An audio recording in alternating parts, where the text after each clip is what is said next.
Hey, shalom, guys, and welcome to Wisdom and Torah Ministries.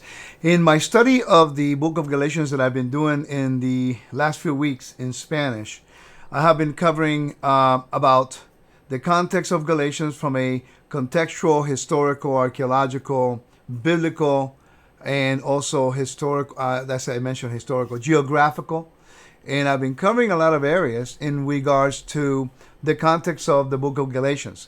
Not from a theological perspective like everybody else does, because Galatians has become a book of that everyone uses, a letter that everyone uses when they're trying to make a transition from the systems of religion in order to minimize or disregard the Torah. Now, what in my research, in my last chapter I was doing yesterday, one of the persons that questions and answers came about, one of the persons Daniel came and asked a question, and he said, what is the law of Christ that chapter 6 talks about? Now, for so many years I've read it. I have a little bit of an idea. I kind of understood, but I never really researched it. And yesterday we took the opportunity to look into the context of when Paul said those words, what the law of Christ or the law of Messiah is. Now, one of the things that I've been learning as I research and I study ancient Near Eastern history, ancient Near Eastern treaties, understanding that the Torah is a legal binding document, it's a constitution of a nation. I understand that the Messiah cannot add or take away from a legal document. He can never take away from it. He can never add to it. Now, there are legal steps you can take, like the Constitution of America. The Supreme Court cannot change the law. Their job is to interpret the law. And if you carefully read what Yeshua was constantly trying to say, he was interpreting the Torah. He had no legal jurisdiction to change anything in the Torah. And this is something that we need to really understand, because, sometimes the way we speak, we act as if Messiah is doing away with the Torah and establishing his own instructions, or not his own instructions, his own constitution. Now, in this case, we're going to notice how Yeshua is enforcing the Torah, but we need to understand the context of what he's talking about. So, let's go to the text and you see what I mean. When you read this verse out of context, and you read it only from the perspective of theology or denominationalism, okay, from the denominational world, okay, you're going to get the idea that Yeshua is doing something completely different than the Torah, or that Paul is implying that Yeshua is reinventing the whole Torah, doing something new, which is incorrect. I'm going to show you right now that Yeshua is enforcing the Torah and the commandments. But we need to know the problem in Galatia. We need to know what is going on. Okay? So let me read you the verse first, and then we'll go from there so we can understand a little bit more. Okay? So when you go to Galatians chapter 6, verse 1 and 2, it says, my friends, if anyone is detected in a transgression, you who have received the Spirit should restore such a one in a spirit of gentleness. Take care that you yourselves are not tempted. Verse 2 is key. Bear one another's burdens, and in this way you will fulfill the law of Messiah. So it says, you have to bear each other's responsibility. So the context here is that there's a problem in the congregation. There's a problem of behavior. Now, understand that the letter to the Galatians is a very interesting letter that deals with the Pharisees coming from Jerusalem imposing ritual purity laws, or imposing, in this case, the commandment of the circumcision for them for salvation, which clearly the Torah talks about that circumcision is a sign of the covenant. It's not for salvation, for the covenant. Okay, salvation has been extended to the nations as a gift, according to Scripture, just like the land and the people were given as a gift to Abraham, the priesthood as a gift to the sons of Aaron, and the Davidic kingdom as a gift to David and his family. So we know that they are grand covenants, and salvation falls under that category of the ancient Near Eastern covenants, grants, covenant. So the book of Galatians is trying to bring a highlight to the real problem.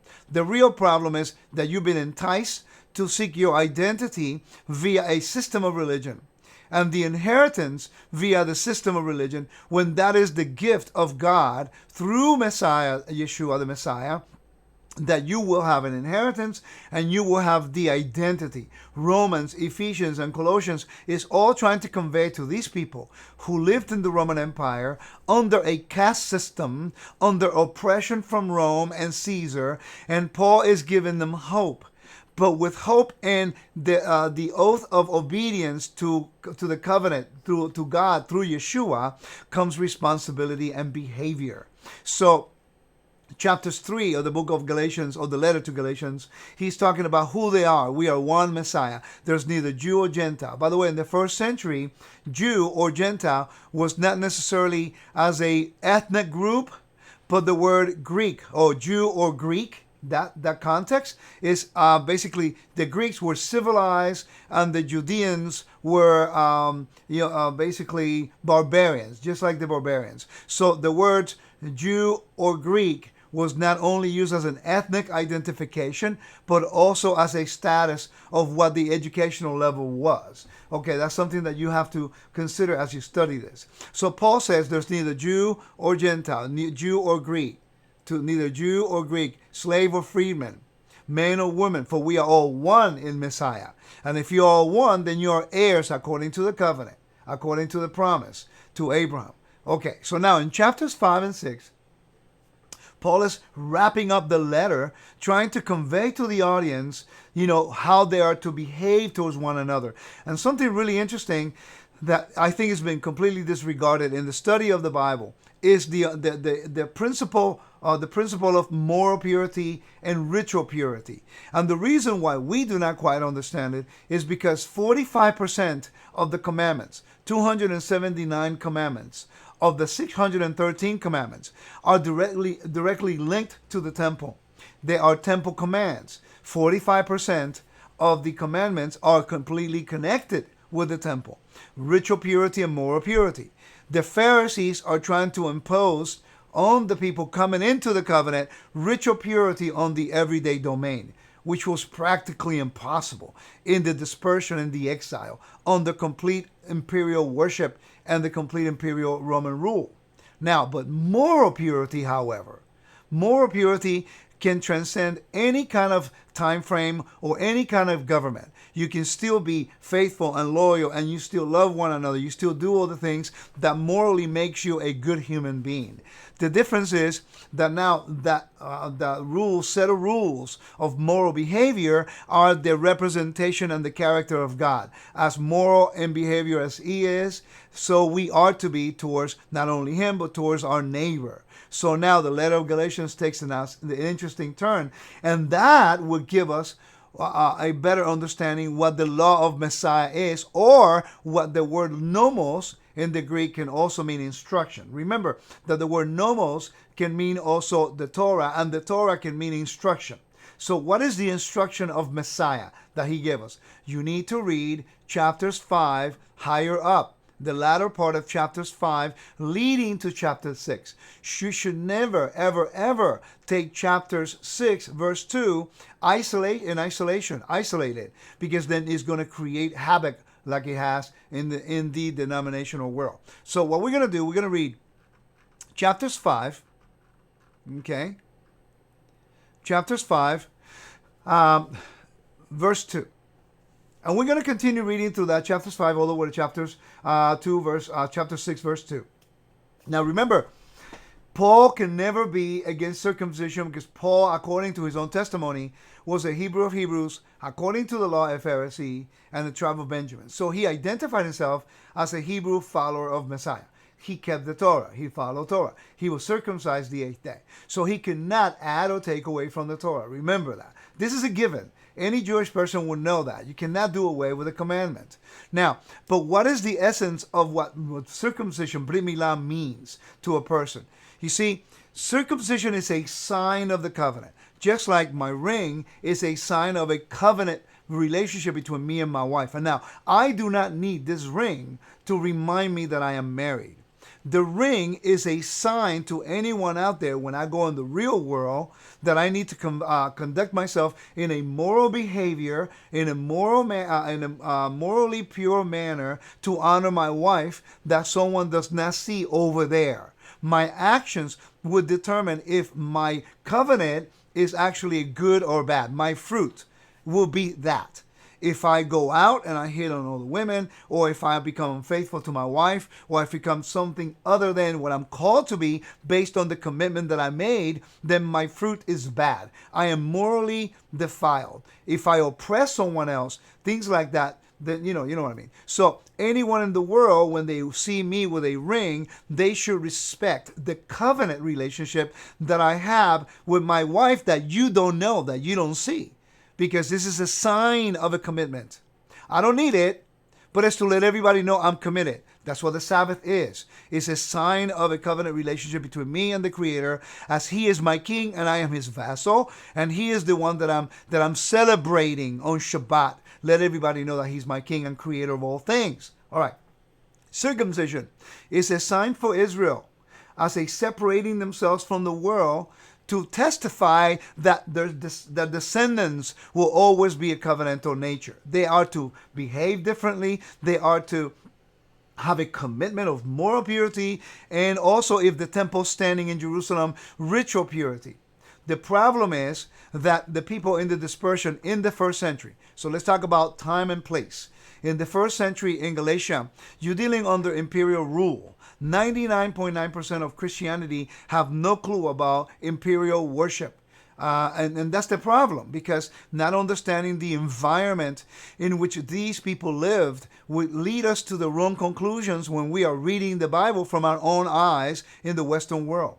So imperial worship was the dedication and the worship of Caesar and all the pagan gods of the universe, of the earth, according to them. If you are coming to the gospel, 5 out of 10 people in the Roman Empire were slaves. 5 out of 10 people were slaves in the Roman Empire. Now imagine Paul preaching a gospel in a caste system. You have slaves with no hope, no identity, no honor, no inheritance, nothing. Never be able to get out of that circumstance. And in the first century, honor was acquired by property and a name and descendants. Okay? Then you have the freedmen. Freedmen were, they bought their freedom, but they did not have citizenship. So therefore, they still submitted towards their master somehow, some way. That's why we are bondservants of the Lord. We have our freedom from death, our freedom from the world, but we are still submitted to our master, serving Him and doing what we can to represent Him. Then you have the plebeians. The plebeians were like the middle class people or the lower class of the Roman Empire who had no money, but they had citizenship, who had no land, but they had the citizenship, who had honor because they had citizenship, but they didn't have the honor of a better name because they were not patricians. The patricians were the 1%. They owned the land. They had an honorable name. They had all the main positions in the Roman Empire, and they control every way of life in the ancient world. Okay, and that's also the equestrians and the senators and things like that. Okay, so what we need to understand is that Paul is dealing with these caste system in the first century. He's bringing hope to a people who have no hope. Now that's why he's saying there's neither Jew or Gentile, slave or freedman, for we are all one in Messiah. That was a revolutionary message in the first century, when you are now bringing a former slave like Paul, who were slaves to the Babylonians, slaves to the Assyrians, slaves to the Egyptians, slaves to the Greeks, and now they are free. And then Paul is a Roman citizen. On top of that, he is also a Judean or a Hebrew person. And now this person is going to say, well, how do you acquire such honor? So now Paul begins to teach them Torah, that their identity and their inheritance does not come through religion. So what is the use of having physical circumcision if your heart is far from God? The biggest distance between one and the other, from knowledge to the heart, this is the biggest distance of true repentance. Repentance is the bridge to bring the knowledge to the heart. Paul is conveying the message. What is the use of having physical circumcision, which represents a sign of a deeper dimension of a covenantal nature, in which the moment you get it done, there's no turning back. You got to move forward, and you have to be faithful and loyal, because now you swear not only by your oath, but also your sign in the body, that you will continue to move separated from the world to become the example and the image of God on the earth. So Paul is making the contrast. He's not eliminating circumcision. He is pointing out the condition of the heart. Listen, I go to Israel all the time. I'm there every year. Thank God for that. And I know many people that are secular. In Israel, an Israeli they don't call themselves Jewish in Israel, because the Jewish people in Israel are the religious people. Okay? A lot of the Jewish people, the religious people in Israel, do not consider some of the Israelis who are born in there, who speak Hebrew, who have their circumcision.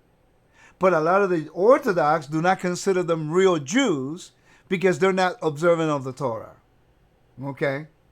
So the Torah, circumcision of the flesh and circumcision of the heart, is nothing new. This has always been the principle. God always wanted circumcision of the heart first. Okay? Always. To act according to your belief. What's the use of having the ring and you show everyone you married, and then the moment you get out of your house, you are hitting someone else, or you're trying to pick up other women, or you're sleeping around with other people? Your actions speak louder than your words. Paul is making that contrast. The people in chapters 1 who are coming to entice them to acquire circumcision for salvation, he explains to them, salvation is by grace. Your actions now will bear witness of your gratitude towards God through your behavior. What is circumcision of the flesh if your heart and your mind and your actions speak louder than your commitment, that you're not committed to the Torah? Especially to a slave person in the first century who did not have the freedom to go full tilt into the covenant. Okay? So now, as we read this chapter, understand the contrast. It says, listen, Paul, I'm telling you that if you let yourself be circumcised, Messiah will be of no benefit to you. He's not saying that circumcision is not going to be a benefit to you. He's just talking about the context of the problem at hand. Okay? Now, I want you to notice the word justification. Remember, they're Gentiles. They're coming into the gospel. They are oppressed, marginalized, minimized by the Roman Empire and by their caste system. Now Paul is bringing good news, hope, restoration. And then the leaders, the Pharisees who believed from Jerusalem, are bringing bondage by forcing them to fit into a mold of a religion, right? Instead of experiencing the grace of God. The Torah here has nothing to do with this. He's not saying to stop keeping Torah. Okay? He's talking about the ritual purity that the Pharisees from Jerusalem are coming down to impose on people that could not live in the Roman Empire under ritual purity. But they could live everywhere in the Roman Empire by being morally pure.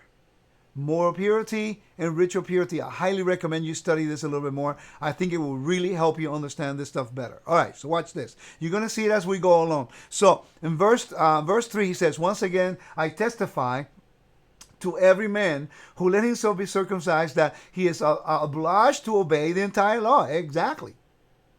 But what is the use of having the circumcision and not obeying the Torah? If you break one, you break them all. In other words, this is a great responsibility, guys. You better do it. If you're going to do it, you better do it the right way. Not because you want to belong to a religion to gain an identity of a system of religion. Okay? Now, here goes there. It says, you who want to be justified by the law have cut yourselves off from Messiah. Because the Torah is not for salvation. The Torah obedience is for blessing. You see? Salvation becomes the gift of God. Now, verse 5. It says, for through the Spirit, by faith, we eagerly wait for the hope of righteousness. Mishpat v'sadakah. What is the righteousness of God? What is the gift of the Lord? That he has extended his kingdom to the nations. He is doing what Adam was supposed to do in the garden. The garden was supposed to expand from the inside out. Humanity was supposed to know the knowledge of God on the earth. But because of sin, they were removed from the presence of God, separated from the sacred space, now exiled into the nations in shame.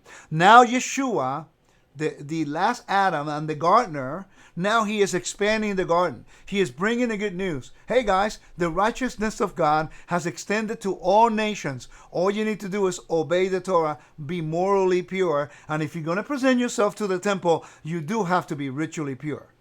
Any Jewish person in any yeshiva, you ask them about, tameh v'tahor, clean and unclean, they're going to understand this.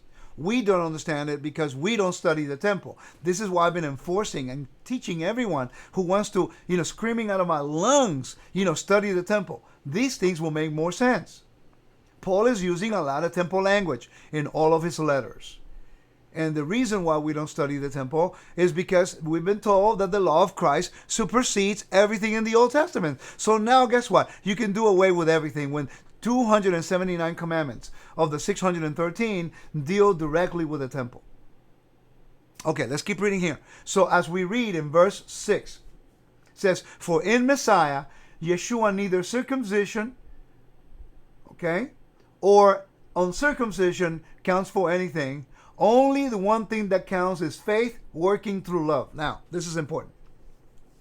Paul is going to bring a contrast here. The problem in the book of Galatians to the answer in the book of Galatians. Your identity comes through Messiah. Your inheritance comes through Messiah. Your justification to be in the kingdom. Remember, justification. Today, if you want to be considered a Jew, you have to go through the process of conversion. And you have to have Brit Milah. Once you have those things, then you are part of the kingdom and you're part of the inheritance. Okay? According to the way it's been presented. Right? Salvation, however, is being given as a gift to the Gentiles for their faith. That's not doing away with a commandment. But you cannot impose a commandment of a deeper responsibility unless they understand their behavior and they understand what God requires of them. Okay? It's like you see a woman for the first time. Like when I saw my wife, I was crazy. I told her, "You're going to be my wife." And it worked. But it doesn't happen all the time. So you get to know, but I got to know her. We spent a year getting to know one another. Then I proposed to her, and then she said yes, thank God. And then we got married. So there was a process of getting to know one another. I put the ring on her finger when I knew that that's the person for me, that I will be committed, that I will be, every behavior would change to be focused on God and my family.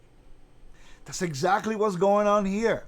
What is the use of having circumcision if you're not going to be committed to follow with a responsibility to live according to the standards of the holiness of God? So Paul is trying to bring balance. Listen, you guys are starting out. You just started walking in the Torah. Let's do the most basic principles. Idolatry, fornication, unclean foods, and love one another. Okay, and you're going to see this as we go through. Okay, so let's keep reading. Let's go to verse 6. "For in Messiah," verse 7, it says, "You are running well."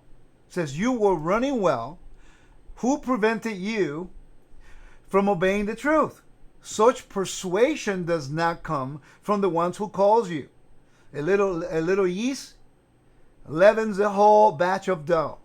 And I'm confident about you in the Lord that you will not think otherwise. But whoever is that is confusing you will pay the penalty." But my friends, why am I still being persecuted if I'm still preaching circumcision? Here he's talking about the idiom of Judaism as a religion. He was living as a Jew. He was keeping the commandments, but he's not following the sect of the Pharisaic movement in regards to their ritual purities for everyday life. Although he was a Pharisee according to the law. He was following the Torah, but he is not applying ritual purity laws to the everyday domain in the dispersion. It's practically impossible.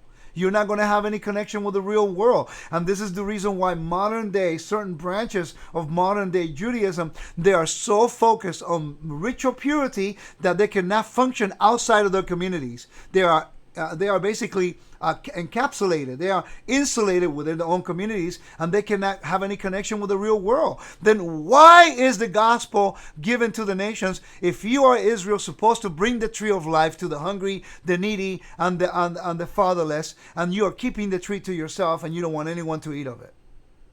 Our job is to expand the garden, live moral purity laws. And yes, ritual purity laws are important. But right now, sadly, we don't have the temple. So there are certain things we are not able to do. Paul is conveying the same message. Okay? But ritual purity and moral purity has its place. Moral purity has its place everywhere in the world. You can be a moral person. Ritual purity is only limited to where you're at. If you are in Jerusalem, there are certain things you do. If the temple was standing, there's a whole bunch of things you have to learn to do. Okay, so if you are outside Jerusalem, you are moral purity, but you're going to be ritually defiled, ritually unclean, because you sit where people are unclean. You eat in places where people are unclean, not their food, but you know what I mean. You may touch someone who is ritually unclean, you know. But if you go to Israel, and you go to Jerusalem when the temple was standing, the whole city was holy, right? So therefore, now you were there upright, morally, and upright ritually too. Okay? Time and place, time and space. Okay? So let's keep reading. And let's go to the core of the issue here. All right? And I'm keeping you guys on the PowerPoint here in my video so you guys can see what I mean. It says, for you were called to freedom, brothers and sisters. Now, many people interpret this as saying freedom of what? Freedom of the Torah. And that's not the context here. Freedom of the doing something that you're not mature enough to do, that you're not responsible to behave according to that requirement. Right now you live in Rome and you cannot have the freedom to make decisions on your own. Because in the Roman Empire, 5 out of 10 people were slaves. Right? And a slave person had no authority to determine where they could travel, what can they do, and where to go. They were completely submitted to their master. I can't believe we study the letters of Paul. We never consider Roman law, the 12 tablets, imperial worship, patron-client relationship, reciprocity, meat sacrifice to idols, and table fellowship. It's incredible. People read the New Testament. They never consider any of this stuff. Some people don't even know where in the world Galatia is in the map. And they quote it all the time. You know, we need to be a little bit more responsible with what we're saying. You know, there's a context to this. And right now, the system of religion, sadly, for lack of context, they are using in one verse to say that Torah is done away with. And let's find out really what the context is right here. So, let's keep reading now in verse 13. For you were called to freedom, brothers and sisters. Only do not use your freedom as an opportunity for self-indulgence. Watch this. But through love, become slaves to one another, or servants to one another. For the whole Torah, listen to this, this is the law of Messiah. For the whole Torah, or the instruction of Messiah, for the whole Torah is summed up in one single commandment. Okay? You shall love your neighbor as yourself. Okay? It says, if however you bite and devour one another, take care that you are not consumed by one another. So there is a problem. The problem is that people are not treating each other well. Okay? Now he is saying that love your neighbor as yourself. Yeshua quoted that in Matthew 22:39, in Matthew 19:19. And that comes from the commandment in Leviticus 19:18. Okay? So as we continue reading here, you're going to see the real problem. It says, live by the Spirit, I say. Do not gratify the desires of the flesh. Now he's going to connect moral purity here. For what the flesh desires is opposed to the Spirit, and what the Spirit desires opposed to the flesh. For these are opposed to each other to prevent you from doing what you want. If you're led by the Spirit,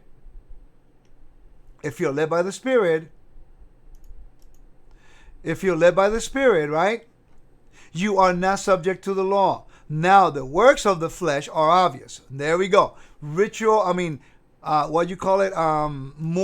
purity. Right in here. It calls moral purity. All right? Moral purity. Fornication, impurity, licentiousness, idolatry, sorcery, enmities, strife, jealousy, anger, quarrels, dissensions, factions, envy, drunkenness, carousing, and things like these. I am warning you, as I warned you before, those who do such things will not inherit the kingdom of God. So the problem here is their behavior. They want to get the circumcision, but they're not acting in moral purity as God requires it. So Paul is bringing correction. You cannot demand for these people to get circumcision for them to be saved when they don't even know how to walk in the character and the identity and the image of God. We need to teach one another to walk in moral purity, to live by the Spirit. And by the way, Paul says in Romans that the law is spiritual. Okay? Are you with me now? This is important. Now, so let's continue our reading. And it says, verse 22 forward, it gives us more detail about what's really going on.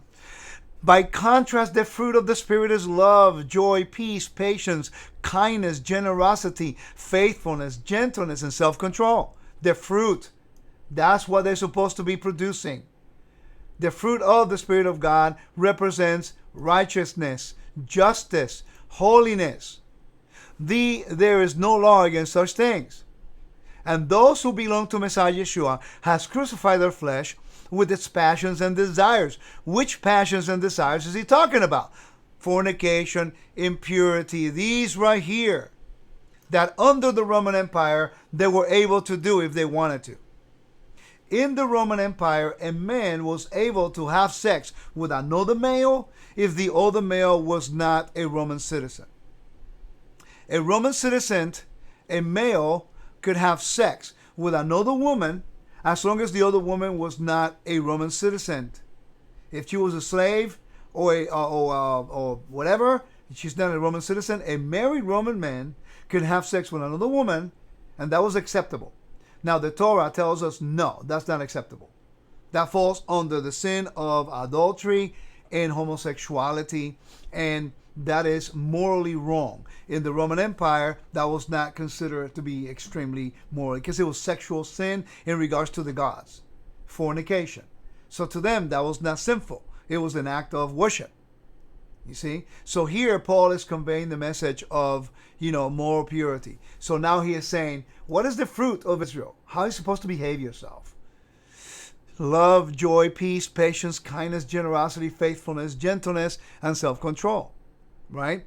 Now, verse 25. If we live by the Spirit, let us also be guided by the Spirit. Let us not become conceited, competing against one another, envying one another. So here it is. It happens all the time in the Hebraic understanding. Some people follow the Torah, they think they know much, and now they want to convert to Judaism, and they become the enemy of everybody. They know everything now. You can't even talk to them anymore. Okay? It happens all the time. They become self-righteous. They know everything. Now, chapter 6 now makes sense. My friends, if anyone is detected in a transgression, you who have received the Spirit should restore such one in a spirit of gentleness. So clearly there's a problem going on in Galatia. Take care that you yourselves are not tempted. Bear one another's burdens. Be reciprocal. Help each other out. And in this way you will fulfill the instructions of Messiah. For if those who are nothing think they are something, they deceive themselves. All must test their own works. You see? Then that work, rather than their neighbor's work, will become the cause of pride, for all must carry their own load.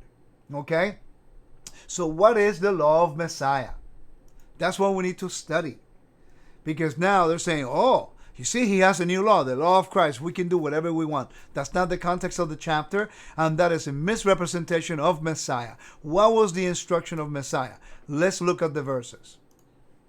How did he lead us? What did he say? So let's look at Matthew 22. And let's read the latter verses. He says, verse 34 of chapter 22. When the Pharisees heard that he had silenced the Sadducees, they gathered together, and one of them, a lawyer, asked him a question to test him. A lawyer, very important. Lawyer. So Yeshua cannot start anything new, cannot change the Torah. He would have been accused of transgressing of the law, and he would have been disqualified as the Messiah. It says, Teacher, which commandment in the Torah is the greatest? He said to him, You shall love the Shema. You shall love the Lord your God with all your soul, with all your heart, and with all your soul, and with all your mind. This is the greatest and first commandment. Anyone who understands Torah and what they teach in Judaism, they know the Shema is our confession of faith. That is identifies us as loyal to the King. And then it says, and the second is like it. He didn't say that it goes above the Torah. And a second is like it. You shall love your neighbor as yourself. On these two commandments hang all the Torah and the prophets. All right, so let's examine that a little bit. The instruction of Yeshua was to love God with all your heart, with all your soul, your mind, and to love your neighbor as yourself. Exactly like the 10 commandments are structured. The first 4 commandments are between you and God, and you're revealing the love that you have for him and loyalty. And the last 6 is between you and your neighbor. So the law of Messiah is doing the acts of kindness, helping the needy, the homeless, the widows, the strangers. You know, yes, you keep the Torah, but the law of Messiah is to have reciprocity towards God and towards your neighbor, to make sure that you let them know who he is by your actions, to live moral lives in order to everyone knows that you are serving a righteous king, and that now you bear each other's responsibilities and each other's burdens. You help one another as true brothers in a what do you call it? The type of covenant. It's called the oh man, I forgot just now. The parity covenant. A parity covenant is a equal, horizontal relationship. Vertical, horizontal. The commandment is vertical, horizontal. Okay? So we need to have that parity covenant. If I love the God of Israel, I'm going to love you. And I'm going to help you in the time of need. And that's why we got to help one another. And we got to teach one another. And you see this in Leviticus. So let's go to Leviticus, because Yeshua is actually quoting from the book of Leviticus. Vayikra. Yeshua is quoting from Leviticus 19, which is about ritual and moral holiness. Hello? Ritual, moral holiness. He is telling you how to behave yourselves. Okay, and then in verse 18, you shall not take vengeance or bear a grudge against any of your people, but you shall love your neighbor as yourself. I am the Lord. Well, guess what? That's exactly the problem in Galatians. If you go to Galatians, he says, bear each other's burdens. Don't put yourself above everyone else, and make sure that you know, that you let everybody know that the God of Israel is good, true, and faithful. You do not let the Torah destroy you. You let the Torah define you as a righteous, God-fearing person who is always there at the call of those in need. Amen. May the Lord bless you and keep you guys. Thank you so much. We'll see you soon. Shalom.